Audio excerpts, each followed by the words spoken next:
Selamat sore pemuda remaja yang kasih di dalam Tuhan. Selamat berkumpul kembali kita beribadah pada sore hari ini. Saya undang kita untuk bangkit berdiri. Kita akan mulai ibadah kita pada siang ini. Kita akan angkat pujian kita pada melihat bukti kasih.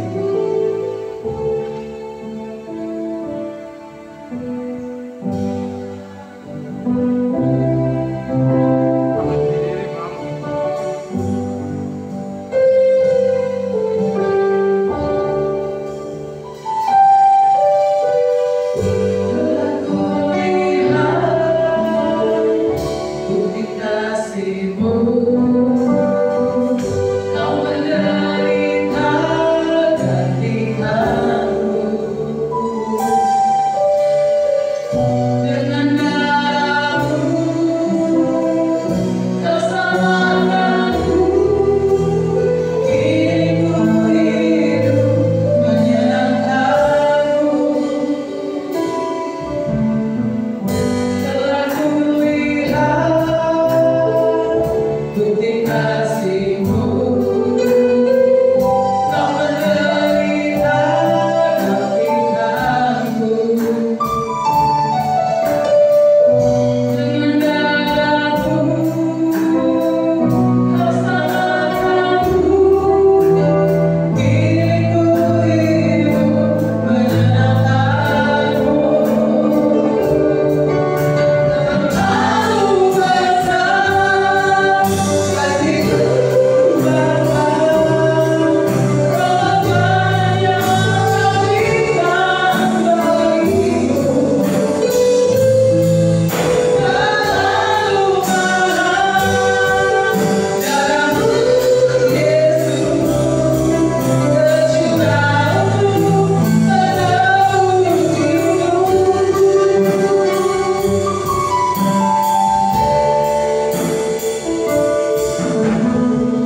bagi kami para yang mengingat Bapak, baik para pemain musik, sehingga pengadaan ya Yesus, biarlah boleh semua yang berasal daripada kami, bukan daripadamu ya Bapak. Terima kasih Bapak untuk pengorbanan yang Kau berikan ya Yesus, dan kami pada saudara yang Bapak kami dapat berkenan masuk ke hadapan Yesus. Di dalam nama Tuhan Yesus kami siap untuk memulaikan ibadah sholat pada hari ini Bapak. Haleluya, amin. Saya persilakan duduk. Masih semangat, ada sukacita dalam Tuhan. Kita akan angkat lagu pujian kita. Aku ingin selalu berada di hadirat.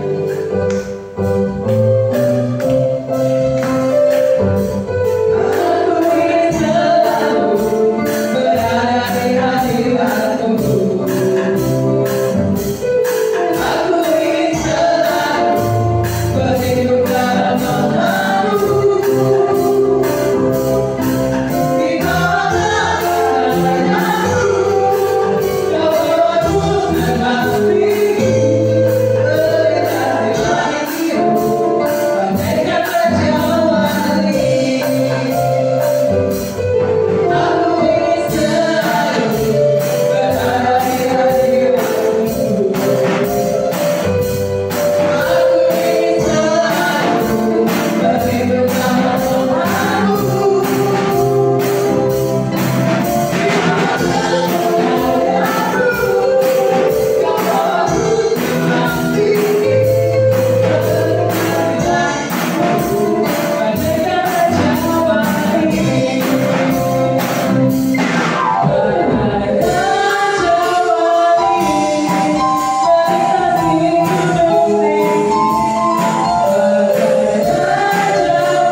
nangis habis hujan. Mari saya undang kita untuk bangkit berdiri.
Shalom. Selamat sore. Ada haleluya. Anak muda yang dikasih Tuhan, ada haleluya.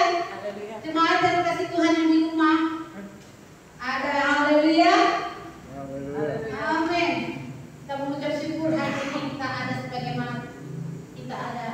Kalau tadi Florence doakan, terima kasih Tuhan Yesus. Kalau hari ini kami masih butuh kesehatan. Kesehatan itu mahal harganya. Engkau bisa punya uang banyak, belum tentu engkau bisa sehat. Engkau bisa punya apotek 10 mungkin, belum tentu engkau bisa sehat. Engkau punya saudara banyak, dokter, perawat, bahkan saudara punya rumah sakit sekalipun, belum tentu engkau bisa sehat. Sebab itu hari ini kita mau dengar tentang firman Tuhan. Serem juga judulnya ya. Anak muda yang mati beneran. Coba pas jemaat di rumah kita bacakan temanya. Anak muda yang mati. Mari kita baca kisahnya dalam Yesus membangkitkan anak muda di Nain. Ada kebangkitan pasti ada kematian. Gak mungkin ada kematian, ada kebangkitan, gak ada kematian ya. Kita baca Lukas 7 ayat 11. Lukas 7 ayat 11. Yesus membangkitkan anak muda di Nain. Nanti pelayan Tuhan yang ada di gereja baca ayat yang 12 ya. Terusnya kita bersama-sama. Saya ayat yang 11 dulu. Kemudian Yesus pergi ke suatu kota yang bernama Nain. Murid-muridnya pergi bersama-sama dengan dia, dan juga orang banyak menyertainya berbondong-bondong. Pelayan Tuhan. Setelah ia diusir gerbang kota, ada orang mati diusir keluar. Anak laki-laki, anak tunggal ibunya yang sudah janda, dan banyak orang dari kota itu menyertai janda itu. Dan ketika Tuhan melihat janda itu, tergeraklah hatinya oleh belas kasihan. Lalu ia berkata kepadanya, "Jangan menangis." Sambil menghampiri rusungan itu, ia menyentuhnya, dan setiap orang rusung berhenti, ia berkata, "Hai anak muda, aku berkata kepadamu, bangkitlah." Maka bangunlah orang itu dan duduk, dan mulai berkata-kata. Dan Yesus menyerahkannya kepada ibunya. Semua orang melihat kerakutan, dan mereka memuliakan Allah sambil berkata, "Seorang nabi besar telah muncul di tengah-tengah kita, yang melawat umatnya." Maka tersiarlah kabar tentang Yesus di seluruh Yudea dan di seluruh daerah sekitarnya. Amin. Hari ini kita akan membahas tentang Lukas 7 ayat 11 sampai 17, tentang orang muda yang mati. Firman Tuhan katakan orang muda yang mati ini adalah anak seorang janda. Berarti tidak punya papa lagi, tidak punya suami lagi. Anak muda di kota Nain. Kalau kita bisa cari arti kata kota Nain, itu adalah sebuah desa di daerah Arab. Itu 14 km dari Nazaret. Dan kota itu adalah kota pertanian yang subur. Nain adalah nama sebuah kota yang berarti mempesona. Di sini siapa yang mempesona? Kita anak muda, amin. Di sini siapa yang mempesona? Kita umat Tuhan. Kita mempesona seperti kata Nain ini. Tetapi di tengah-tengah kesuburan tanahnya, di tengah-tengah arti nama yang baik, yaitu mempesona. Kalau ada lagu sekarang terpesona ya gitu ya. Terpesona kita ucapkan kepada yang mempesona ya. Ada satu yang membuat kota ini menjadi kota yang menyedihkan. Karena ada seorang janda yang memiliki seorang anak laki-laki, dan anak laki-laki itu sudah dewasa. Anak laki-laki itu sudah bisa bekerja hanya yang sudah tua dan janda. Jemaat dan pemuda yang dikasihi Tuhan, pemuda yang diharapkan telah meninggal dunia. Pemuda yang sangat mempesona telah mati. Kalau kita gambarkan orang-orang muda saat ini, kita lihat orang-orang muda yang sudah mati secara rohani. Anak-anak muda yang sudah mati secara rohani karena mereka bisa jadi terbuai oleh keindahan dunia,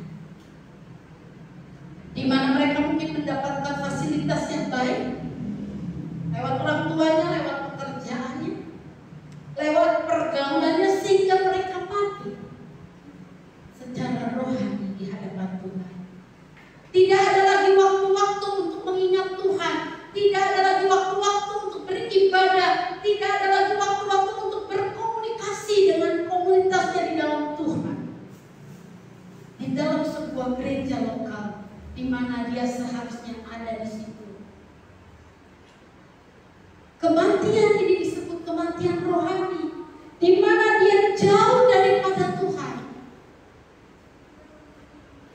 Jemaat dan pemuda yang dikasihi Tuhan, kalau kita dengar berita kemarin, seorang anak konglomerat dan artis ditangkap polisi karena apa?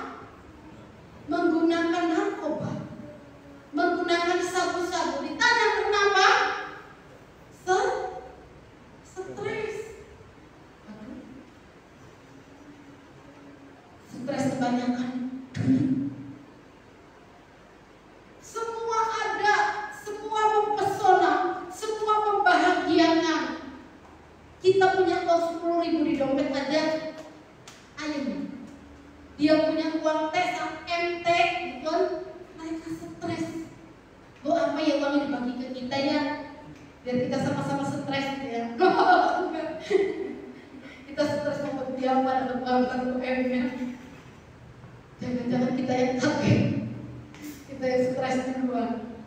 Jadi anak muda di sini ada yang mengandung arti bahwa anak muda ini mati secara rohani.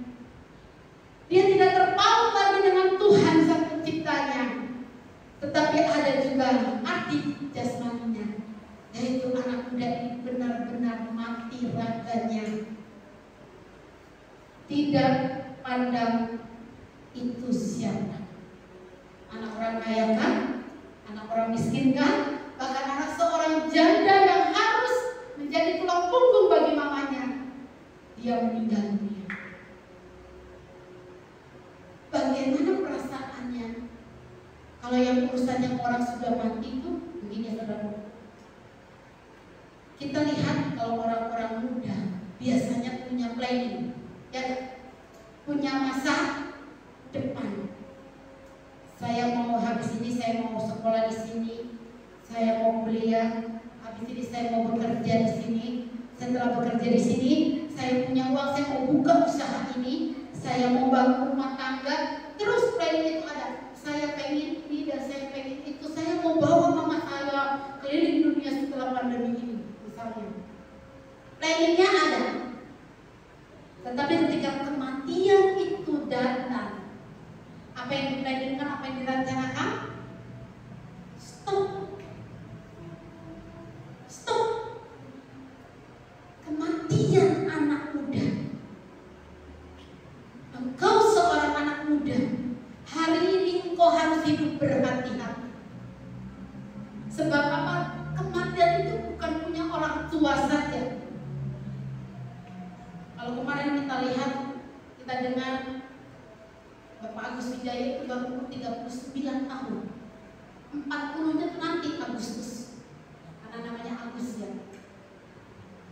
Tidak ada yang menyangka, tidak ada yang menyangka. Saya pun tidak menyangka, walaupun saya video callan, saya kasih semangat, saya doakan di beliau, tidak ada yang menyangka seorang muda ini akan mati. Dia punya dedikasi, dia punya planning untuk pelayanan, untuk pekerjaan, begini. Tapi kalau Tuhan lagi mengasihi dia, diangkat dia melalui COVID ini. Bukan cara apa yang dia buat dia mati. Justru kita harus tahu ketika kita mati, orang muda mati ataupun orang tua mati, kita harus tahu apa yang ada kita nantikan di surga. Jangan kita mati konyol, jangan kita mati sia-sia. Anak muda yang mati ini tidak bisa berbuat apa-apa. Dia tidak bisa mendengar apa-apa, dia tidak tahu apa-apa, dan dia tidak dapat merasakan apa-apa. Ibunya yang janda itu membawa anak ini bersama orang-orang di desanya untuk keluar dari desa tersebut untuk menguburkan anak muda ini. Apa yang terjadi? Di antara iring-iringan pelayan, ibunya menangis karena apa? Satu-satunya harapannya sirna. Sesuatu yang mempesona hidupnya. Dia pikir anak muda ini, anaknya yang masih muda yang kuat, akan menjadi terus tulang punggungnya.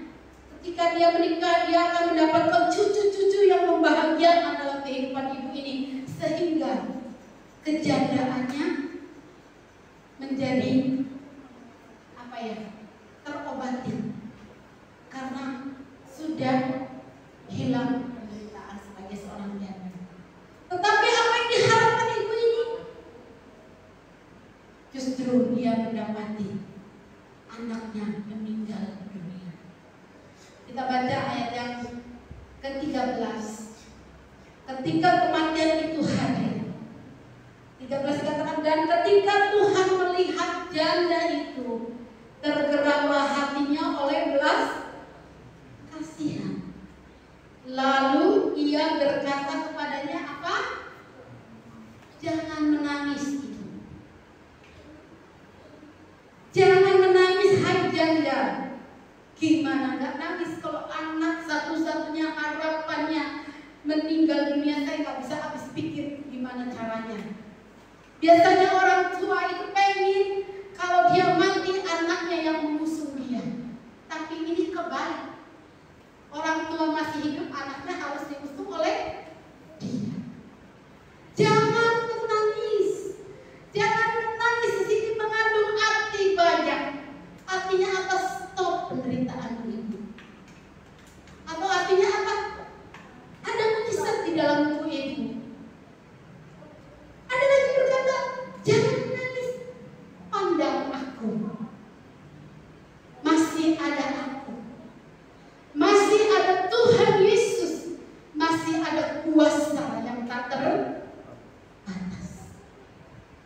Kata jangan menangis ini ditulis dengan tegas karena dengan tanda seru bahwa Tuhan menekankan sungguh-sungguh ketika ada orang yang meninggal, ketika anak muda ini meninggal, jangan menangis.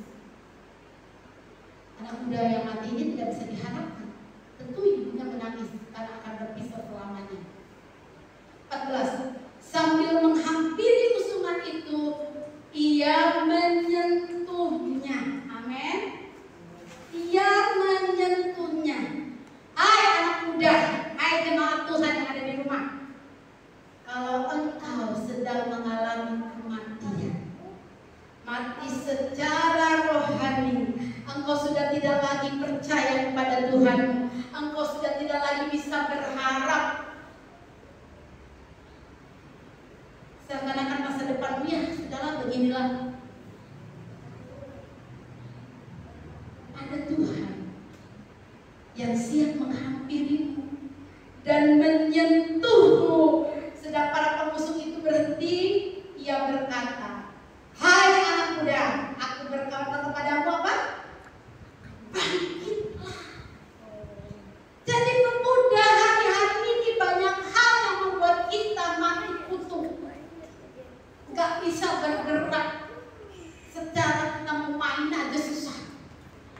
datang ke rumah saudara susah, mau kita ke gereja susah, mau kita ke pasar susah, kita mau kemana aja susah, protokol kesehatan harus dikerjakan. Dan toko yang kita butuhkan untuk beli apa-apa tutup. Cari masker aja susah, susah. Apalagi cari. Hari-hari ini kita mau Tuhan menyentuh kehidupan kita yang mati, kehidupan kita yang tidak pasti. Kita pengen Tuhan datang kepada kita dan berkata, hai anak muda, aku berkata kepadamu, bangkitlah dari kematianmu. Carilah Tuhan kembali, karena di sana ada kehidupan. Bangkitlah, dekatkan kembali dirimu kepada Tuhan. Apapun yang terjadi pada hari ini, engkau dalam keadaan sakit, engkau dalam keadaan susah, engkau dalam keadaan kekurangan yang membuat engkau mati secara rohani dan engkau tidak berdaya. Hari ini firman Tuhan katakan, anak muda, bangkitlah. Ketika Tuhan berkata demikian, ayat 15, maka bangunlah orang muda itu dan duduk dan mulai berkata-kata. Dia duduk, dia berkata-kata. Mungkin dia bingung, ini ada apa ya? Ada apa ya? Ada apa ya? Saudaraku, kalau Tuhan sudah bergerak, tangannya menyentuh Anda, tangannya menyentuh saya, kita akan terpesona, kita akan terkagum dan kita akan berkata, apa ya Tuhan? Kok Tuhan begitu mengasihiku? Kok Tuhan begitu memperhatikanku? Berkata-kata dalam kebingungannya, dan dia mengucap syukur kepada Tuhan. Lalu Yesus menurunkan anak itu dari kusungannya dan membawa kepada ibunya. Hai anak muda, kembalilah engkau kepada keluargamu.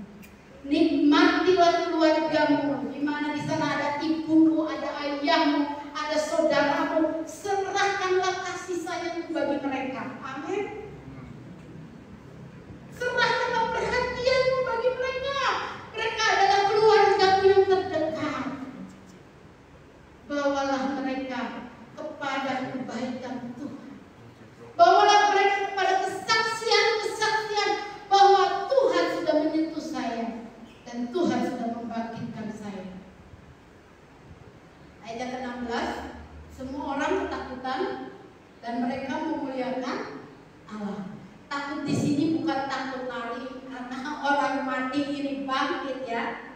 Saya percaya kalau misalnya hari ini ada orang meninggal dan kita mesong, petinya belum ditutup, tiba-tiba dia duduk dan dia bertanya, hei, kenapa saya ada di peti mati ini? Saya pikir siapa yang mandu lari. Dia tanya sama pemain musik karena paling dekat dengan peti. Kaget. Ketakutan, tapi ketakutan di sini adalah rasa hormat, rasa bersyukur, dan mereka memuliakan Allah sambil berkata, seorang nabi besar telah muncul di tengah-tengah kita dan Allah telah melawat umatnya. Jadi hari ini kita butuh sekali lawatan Tuhan. Kita butuh sekali lawatan Tuhan. Hai orang muda, bangkitkan semangatmu menjadi pendoa syafaat bagi kota kita. Haur gelis. Biasanya yang mati itu sering nggak kedengeran siapa aja yang mati. Kecuali masjid ini kan umumkan. Sekarang masjid sudah sempat umumkan. Tahu-tahu udah ada di kuburan semua. Begitu banyak nyawa yang terambil dari kota kita. Bangkitlah, munculkan kuasa Allah untuk melawat setiap kita. Kita jadi penjaga keluarga kita. Kita menjadi orang-orang yang menaruh darah Yesus di ambang pintu. Dengan apa? Dengan doa kita. Dengan kita bergumul, dengan kita berpuasa, kita memuji Tuhan, kita menyembah Tuhan, dan kita membaca firman Tuhan. Itu seperti tanda darah di atas dan di kiri kanan pintu rumah. Tanda keselamatan, memunculkan lawatan Allah bagi kita semua. Saudara pun jangan takut, sebab ada Tuhan yang beserta dengan kita. Hidup mati kita ada di tangan Tuhan. Jadi kita harus betul-betul percaya sama Tuhan dan selalu hati-hati melakukan segala sesuatu dengan baik. Hari ini saya dapat WA, Riki sakit, Doni sakit, siapa lagi sakit, Aca sakit, terus Om Erwin pada meriang ini sakit. Nah, siapa lagi yang sakit? Kita dengar semua orang lagi sedang sakit. Entah sakit karena khawatir, atau sakit karena nggak punya duit, atau sakit karena apa. Tetapi yang pasti kita mau memunculkan nama Tuhan. Seorang nabi besar telah ada di hidup, bahkan lebih dari seorang nabi. Dia adalah juru selamat. Ya dan amin. Setelah peristiwa itu, ketika anak muda yang mati itu bangkit, maka tersiarlah kabar di ayat 17. Maka tersiarlah kabar tentang siapa? Tentang Yesus. Tentang siapa? Tentang Yesus, anak muda yang dikasihi Tuhan. Ketika orang mati ini, anak muda mati ini bangkit, bukan namanya yang ditulis di Alkitab, tetapi kesaksiannya tentang kesaksian nama Yesus di seluruh Yudea dan daerah sekitarnya. Siap untuk dilawan Tuhan? Siap. Siap untuk disentuh Tuhan? Siap mendapatkan kehidupan baru bersama dengan Tuhan? Siap. Semangat, amin. Semangat. Yakini Tuhan pasti menyentuh saya, dan ketika Tuhan menyentuh saya ada kebangkitan besar terjadi di dalam kehidupan saya.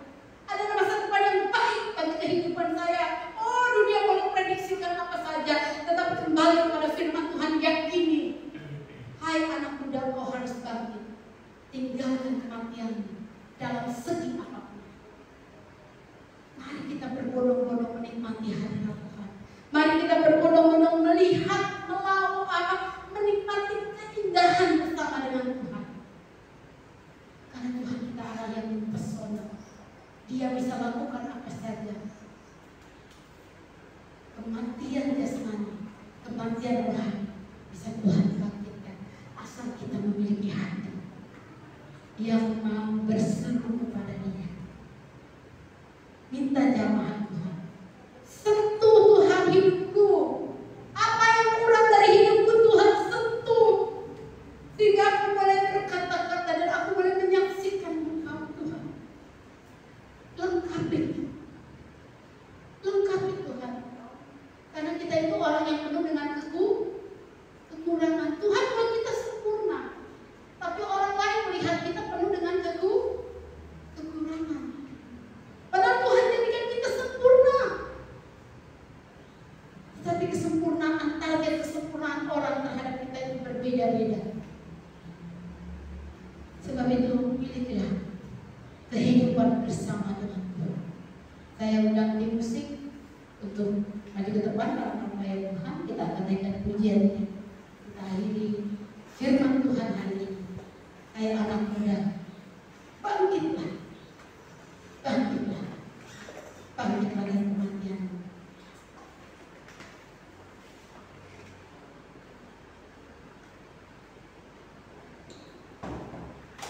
Kita naikkan pujian dari refnya saja dulu ya.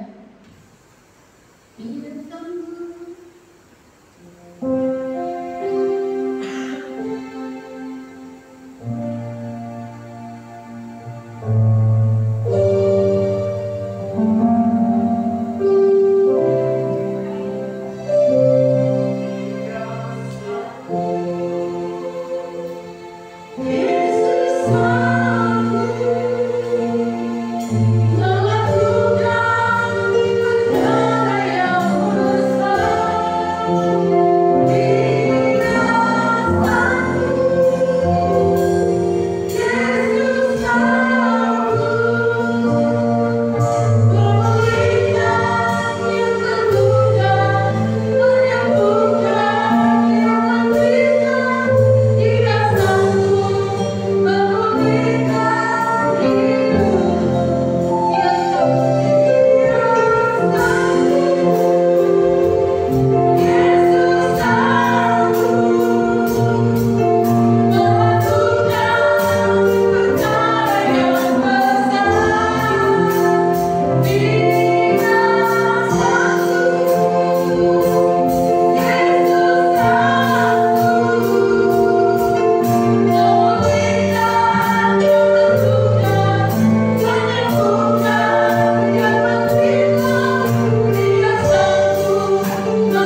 sudah ada di kayu salib.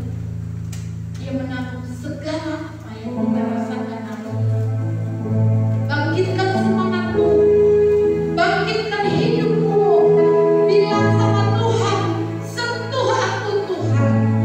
Karena di dalam sentuhan akan pada berkat, di dalam sentuhan akan pada kehidupan, dan kami boleh menjadi saksi bagi nama. Kita bangkit berdiri, kita naikkan pujian ini sekali lagi. Dengan kasih Kristus nanti kami ini akan berdoa untuk firman Tuhan dan teman-teman kita yang satu. Yesus Tuhan, dialah nama.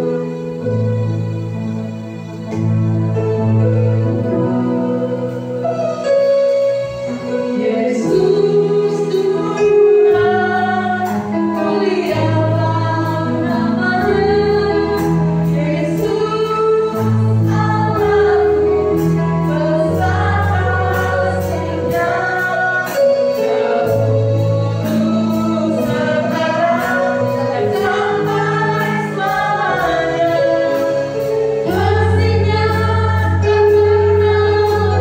berubah. Yesus Tuhan, mulialah namanya. Yesus Allahku, besar kuasa-Nya.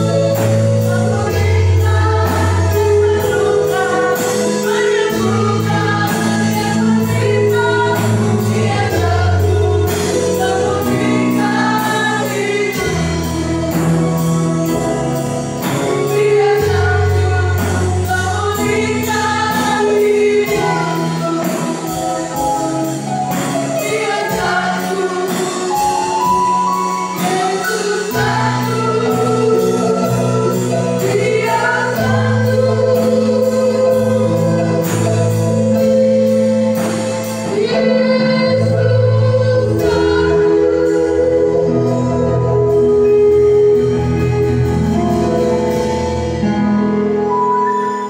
Terima kasih Tuhan untuk malam hari ini,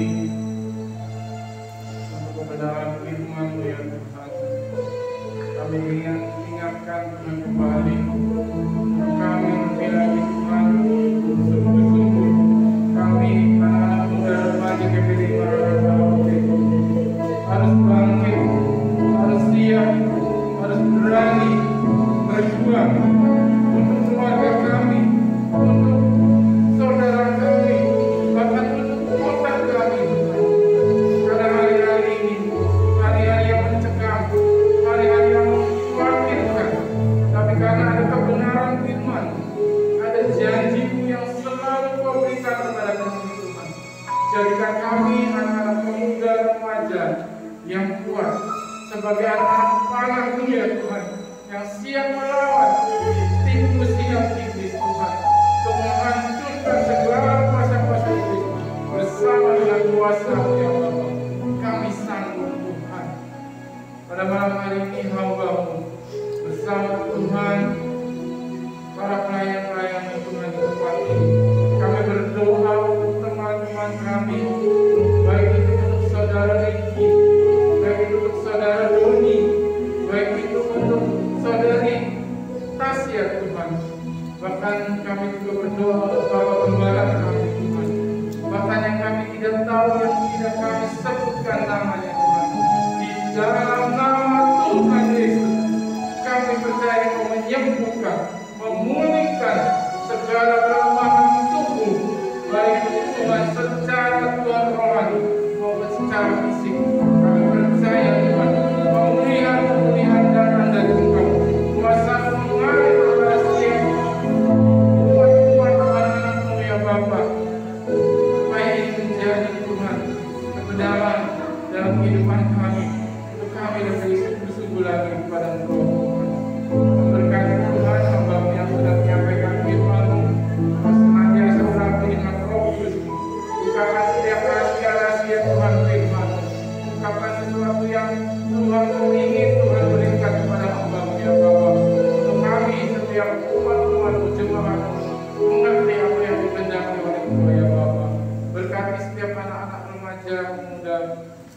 Maranatha Horbis, mereka yang sekolah, mereka yang bekerja, mereka yang ada di kota Horbis maupun di luar kota Horbis Tuhan. Engkau berkati Tuhan dalam pekerjaan, dalam sekolah mereka, hikmat marifat surga mengalir dalam kehidupan mereka. Mereka menjadi orang-orang yang berprestasi, orang-orang yang menjadi kepala, mereka orang-orang yang menjadi pemimpin karena ada Engkau Tuhan di dalam hidup mereka ya Bapa. Terima kasih Yesus, terima kasih Tuhan. Kami sudah berdoa, ampuni setiap dosa dan kesalahan kami. Kami mengucap syukur di dalam nama Tuhan Yesus Kristus. Kita angkat tangan kita dan hati kita di hadapan Tuhan. Tuhan memberkati engkau dan melindungi engkau. Tuhan menyinari engkau dengan wajah dan memberi engkau kasih karunia. Tuhan menghadapkan wajahnya kepadamu dan memberi engkau damai sejahtera. Terima kasih Tuhan. Pulang engkau dalam persekutuan dalam kasih Allah Bapa, Anak yang tunggal Tuhan Yesus Kristus dan Roh Kudus menyertai kita sampai maranatha.